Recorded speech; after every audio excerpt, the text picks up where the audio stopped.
As Kelly had shared, Rabbi and mystic Abraham Joshua Heschel, he says to be spiritual is to be amazed. And again, he doesn't speak of momentary bouts of amazement, but this idea that everything is phenomenal, everything is incredible, everything is unique. And again, the quote that we saw there, never treat life casually. So this is not a surprising state, I suppose, when faced with something extraordinary. If we make a list of the things of the most momentous moments in our lives, those moments that there was just this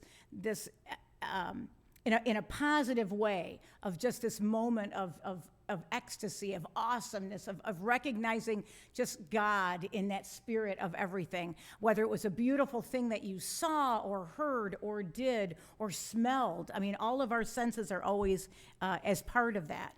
But that's part of it, but we know that we all don't live in that. Like if maybe you'd put, oh yeah, I remember this one time, for me, one time I was driving through Glacier National Park and it was snowing and there was no one around and it was just me and it was just this moment. But how often do we get those moments? Well, maybe more rarely, right? Because sometimes it takes a huge mountain, right, or mountain range to maybe bring that out in us. But there are so many things in the day-to-day if we just take the time to look at them. Maybe it's a different experience maybe than that, or you're holding your child for the first time in your arms, or those different moments. Okay, yes, that's hard to recreate, and you probably would never want to. But at the same time, we can still get these momentous, wonder-filled moments by living in the present and noticing God's goodness around us. Maybe you noticed in the opening hymn, Love Divine, All Love's Excelling, that the poet is yearning for like a humble dwelling. Do you remember that line? And for the joy of heaven to earth come down. We sing that hymn, not all the time, but probably some of us enough that we just don't even really think about the words anymore. And did you notice that last line of that hymn is a prayer, lost in wonder, love, and praise? That's what we're asking God to do, is just help us to just be lost, to just in wonder, love, and praise every moment of our lives. Wouldn't that be a pretty amazing thing if everybody just lived in the awe of wonder and love and then praising God all the time? What kind of world would we be in then? A pretty amazing one. And yes, probably heaven at that point, I get it. But at the same time, Jesus came here to this earth, so he wants us to work towards his kingdom here on earth. We've kind of been touting these journals over there. Maybe you haven't had a chance to look at them, but there's some really wonderful stories. If you're not a journaler, don't let that freak you out. You don't have to write a thing. But there's some really interesting stories, and I just want to share one of them because we've only had one person so far that's asked for one, so I'm feeling pretty confident that none of you have read them yet, unless you stood there and read it. So I just wanted to share just a little bit of it so you can get kind of an idea. Dr. Marcia McPhee says this, and again, I'm quoting from this Lenten devotional. She says, how we get lost in wonder differs from one person to the next. Our brains are simply wired differently. I have used the multiple intelligences theory by cognitive scientist Howard Gardner for years as a way of talking about our sensorial diversity, and I'm sure we probably have all heard that, of the multiple intelligences.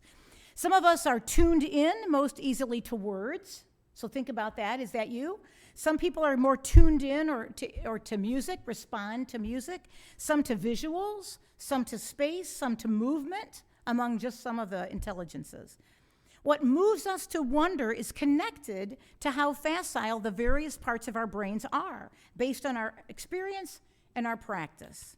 Visuals, movement, and music are my go-to wonder-bringer senses.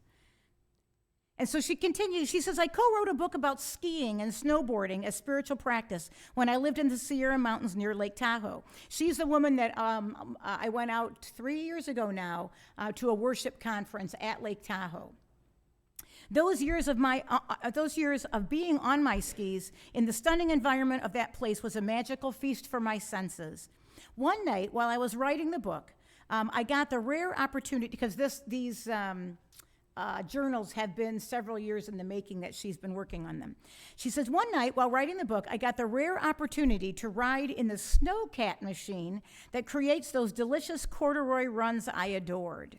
The driver, Sarah, was a concert pianist besides being a snow farmer, and she loved to plow while listening to movie soundtracks.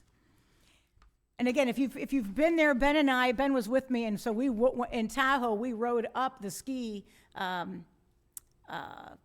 mountain, ski lift, there we go. Not to ski, but so we could just kind of look around. It was May, but it was snowing, actually, that day when we were there in May. And so we got a chance to look up or look down. And again, I'm sure hopefully many of us have seen, those kind of mountains that you ski on that are incredible out west. And she says, at the beginning of my time with her that night, I was truly in awe, both terrified, and she said they tether the snowcat to a tree at the top of a black diamond run so it won't flip end over end down the mountain. But also absolutely mesmerized by the motion of the machine, the music soundtrack that made it feel incredibly dramatic, and the visuals of slopes I usually skied in the night filled with glowing eyes of wildlife. But after 4 hours of it, with 4 more to go, my wonder gave way under the sheer repetition. Have you ever thought or said the novelty has worn off? It turns out our brains are wired in such a way that we return to a prescribed baseline after new, novel, or positive encounters happen in our lives. Something that once felt extraordinary shifts over into the ordinary category in our perception catalog. We get used to it, and we stop seeing it vividly in our memories, in our imaginations. Can any of you relate to that? Are there some things that used to just bring you joy, but just not so much? Or are there things, even maybe it's worship, that you're like, yeah, or I'm singing the Lord's Prayer, yeah, I've said that before, and things just kind of just become rote, that we just aren't living in the moment to appreciate it. And she continues, she says, the upside is that it makes more space in our brain functioning for other information, other phenomena to be processed, and it increases our ability to handle the unexpected with more energy. Our brains are quite efficient in this way. This shifting has been termed hedonic adaptation. I think you heard Jason say that. The other upside of this ability is that this is true for negative experiences as well. We can eventually return to a baseline of contentment or happiness in which the negative no longer holds our immediate attention all the time. However, the downside of hedonic adaptation is that we stop feeling the wonder. Most of what we experience repeatedly becomes commonplace or within our comfort zone. We stop noticing with wonder that the sun comes up each day, or marvel that domesticated animals love having us as part of their pack. All stuff that is actually pretty amazing. We start to think that there's nothing new under the sun and begin to see our world as full of scarcity rather than abundance. And again, we know Solomon says there's nothing new under the sun, but again, we know that it is true, but it's not true. It's a different type of newness that he's talking about. At first glance, as I call it, our first glance, as I call it, gets dulled or even cynical. What would it be like if we could live as Rabbi Herschel described, taking nothing for granted? And again, she continues, she says, it takes effort. It requires a waking up of the brain and the suspension of business as usual processing.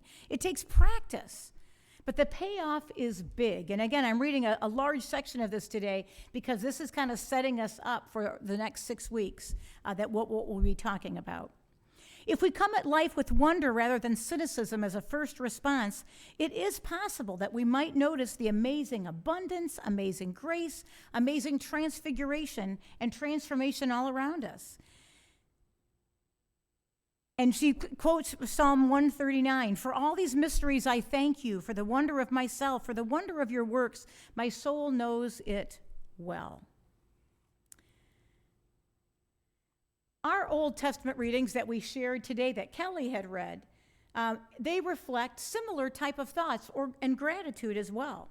And again, if we're thinking about the Psalms, we're going to be reading a lot of the Psalms coming up every week. Plus, again, as part of this space for grief or space for healing.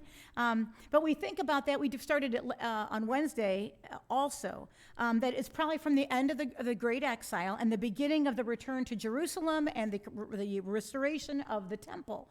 So they're starting to praise God for these different things of what he has carried us through.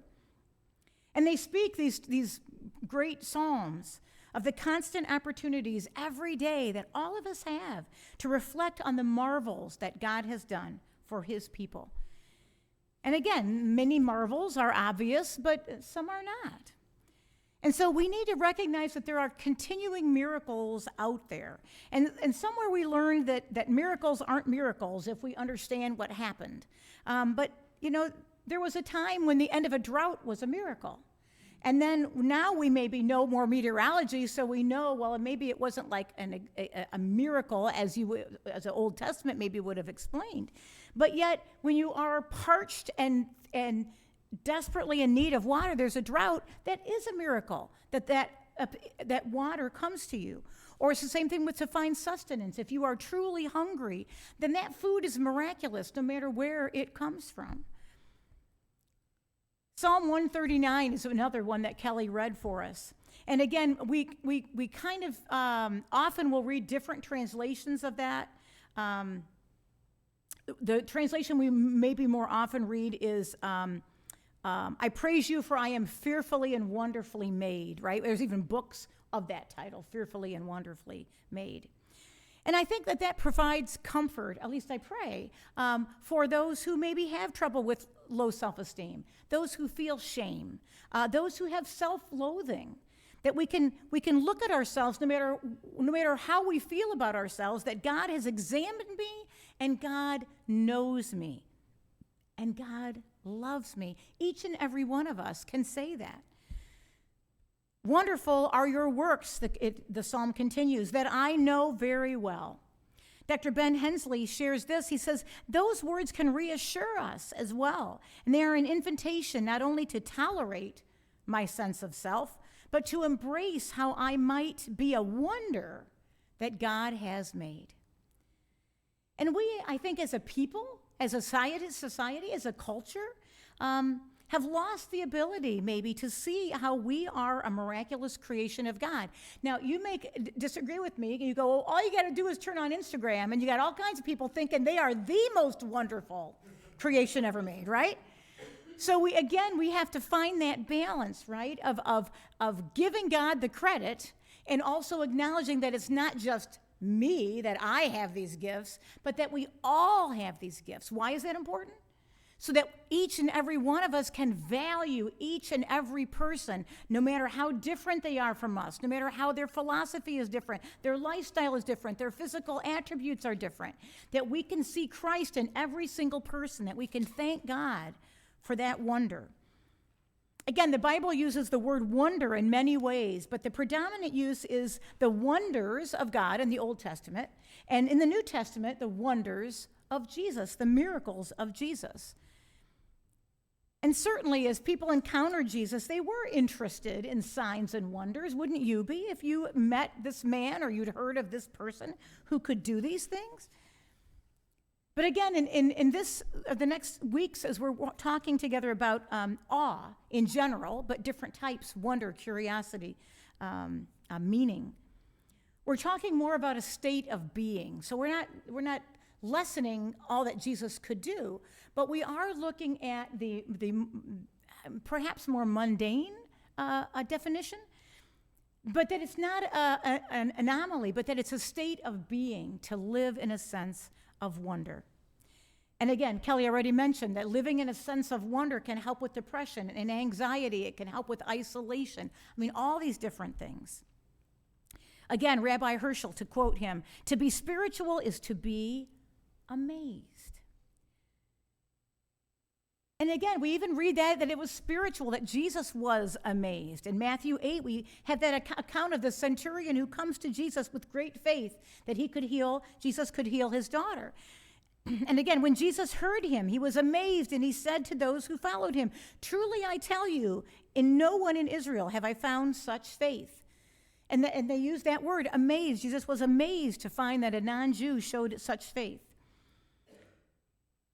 So I think this story, I hope, helps us to wake up to the fact, again, that even Jesus could potentially be surprised by things.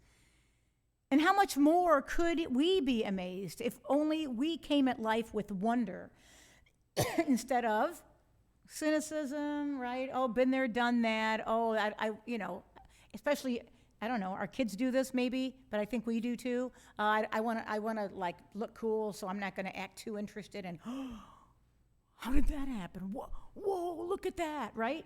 There's a vulnerability when we have that on our face, when we feel it in our hearts, that vulnerability of wonder. Is it possible to have so much wonder about the endless possibilities available that we can look for abundance, amazing grace, amazing transformation in the most unlikely of places and people and in everything that we view? So I pray that that will be our focus this Lent, to appreciate all that Jesus and God have done for us, to honor them by having a deeper spirituality, by noticing the world around us and living in awe, and not just doing that for ourselves. It's not just like being, noticing awe for yourself. That's not what this series is called. It's called Purveyors of Awe. So to be a purveyor, we are opening things up to help other people learn and grow, and to show our community and our world the wonders of God. Every week we also are going to be starting our prayer time with a video, which again I hope will kind of get our senses moving a little bit more, again noticing just some pictures of awe and wonder. And again, you also can come up with those in your head of your past experiences, or again, some of the pictures or items that you see around here. Feel free, before church, after church, to just kind of wander around. We're going to have some times where the sanctuary will be open. The church will be available for you to just come in and pray and use some of these items as well, especially on Holy Week. So again, I pray that this video will lead us into our time of prayer.